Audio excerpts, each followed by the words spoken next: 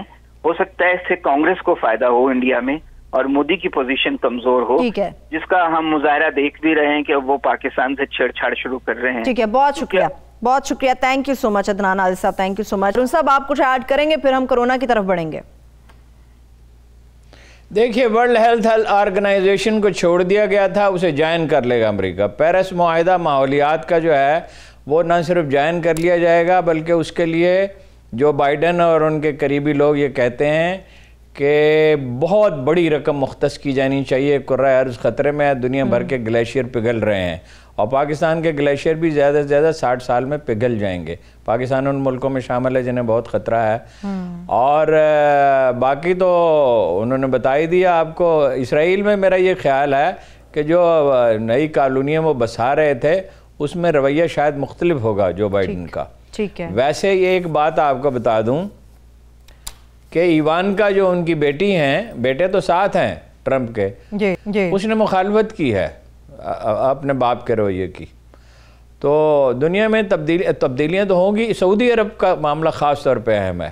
محمد بن سلمان کے لیے بہت خطرہ ہے، اس لیے کہ جو لوگ جن کے خلاف انہوں نے کارروائی کی شہزادوں کی، ان کے برطانوی اداروں سے بھی مراسم ہے، امریکی اداروں سے بھی مراسم ہے، ان پہ کافی دباؤ آئے گا.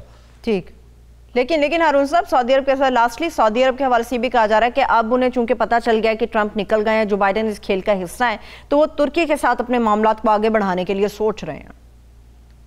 اس سے کوئی فرق نہیں پڑتا. ترکی وہ ایک الگ قصہ ہے. وہ تو اپنا یعنی ایک فرنٹ جو ہے اس کو ذرا بہتر بنانا چاہتے ہیں کہ ترکی سے معاملات بہتر ہو جائیں گے، لیکن خشوگی کا مقدمہ میرے خیال میں چلے گا اور یمن میں کوئی مدد انہیں نہیں ملے گی اور ان پہ دباؤ آئے گا اور انہیں اپنا رویہ بدلنا ہوگا اگر انہیں اقتدار میں رہنا ہے. ہاؤس آف سعود میں ویسے بھی تقسیم بہت زیادہ ہو گئی ہے. چلیے ٹھیک ہے، آئندہ آنے والا وقت اس کے بارے میں تعین کرے گا. پرنس محمد کا مستقبل خطرے میں ہے. ٹھیک ہے. ابھی ہارون صاحب پورے پاکستانی قوم قبل بھی خطرے میں ہے کورونا کی وجہ سے. سیاسی پارٹیاں جلسے کر رہی ہیں مگر تجارتی مراکز بند ہو رہے ہیں. اسکولوں کے حوالے سے نئے SOPs آ رہے ہیں. کہا جا رہا ہے کہ وقت سے پہلے چھٹیاں ہو جائیں گی. یہ معیشت بھی تباہ ہو رہی ہے مگر پارٹیاں نہیں رک رہی. دیکھیے، اس معاملے میں پاکستانی قوم کا ایک عجیب و غریب مزاج ہے جسے انگریزی میں کہتے ہیں ڈیئر ڈیول. کوئی پرواہ نہیں. چھتوں پہ کھڑے 65 میں بھی 71 میں بھی چھتوں پہ چڑھ کے لوگ تیاروں کی لڑائی دیکھتے تھے. میں نے خود دیکھا کہ بم گر رہے ہیں اور لوگ اپنا کوئی پرواہ نہیں کر رہے اور معمول کی زندگی جاری ہے. یہ اس کا مثبت پہلو یہ ہے کہ پینک نہیں کیا اور اس کا فائدہ ہوا پینک نہ کرنے کا. لیکن لاپرواہی بہت ہے. دیکھیے، جو ٹاپ کی لیبارٹریز ہیں وہ یہ بتاتی ہیں جہاں سے غیر ملکی سفر کرنے والے NOC لیتے ہیں کہ 1.5% تھا ریشو کرونا میں مبتلا ہونے والوں کا، جو 4% ہو گیا ہے. یہ پچھلی دفعہ میں نے آپ کو بتایا تھا. اور عام شہری جو ظاہر ہے بالکل غریب طبقے کے لوگ تو نہیں ہوتے، وہ بھی مڈل کلاس کے، اپر مڈل کلاس کے اور بہت تھوڑے سے لوئر مڈل کلاس کے لوگ ہوتے ہیں. اس میں وہ ریشو 4% سے بڑھ کے 14% ہو گیا ہے. اور سبھی لوگ غیر ذمہ داری کا مظاہرہ کر رہے ہیں. مفتی منیب الرحمان پہ اور تبلیغی جماعت پہ اور جناب جسٹس تقی عثمانی پہ ہم نے تنقید کی، لیکن سیاستدان اس سے 20 گنا زیادہ 100 گنا زیادہ غیر ذمہ داری کا مظاہرہ کر رہے ہیں. گلگت بلتستان میں جلسے ہوئے، کسی نے انہیں بریانی کھلا سکتے ہیں مگر یہ 5 روپے کا جو تھوک میں تو اس کی قیمت 5 روپے ہی ہے، ماسک نہیں دے سکتے. اچھا، جلسے کر رہے ہیں اور کرنے پہ تلے ہوئے ہیں اور کسی کو اس کی پرواہ نہیں ہے. اب پشاور ہائی کورٹ کے چیف جسٹس چلے گئے، جہاں مدد علی چلے گئے. کتنے اہم لوگ ہیں جو مرتے جا رہے ہیں مگر پرواہ نہیں ہے. تعلیمی اداروں میں یہی صورتحال ہے. آپ کو بتایا تھا میں ایک یونیورسٹی میں گیا اور تمام لوگوں نے، اساتذہ سمیت بہت بڑے بڑے لوگ بیٹھے ہوئے تھے اور کسی نے ماسک نہیں پہن رکھا تھا اور ہاتھ ملا رہے تھے، گلے مل رہے تھے لوگ.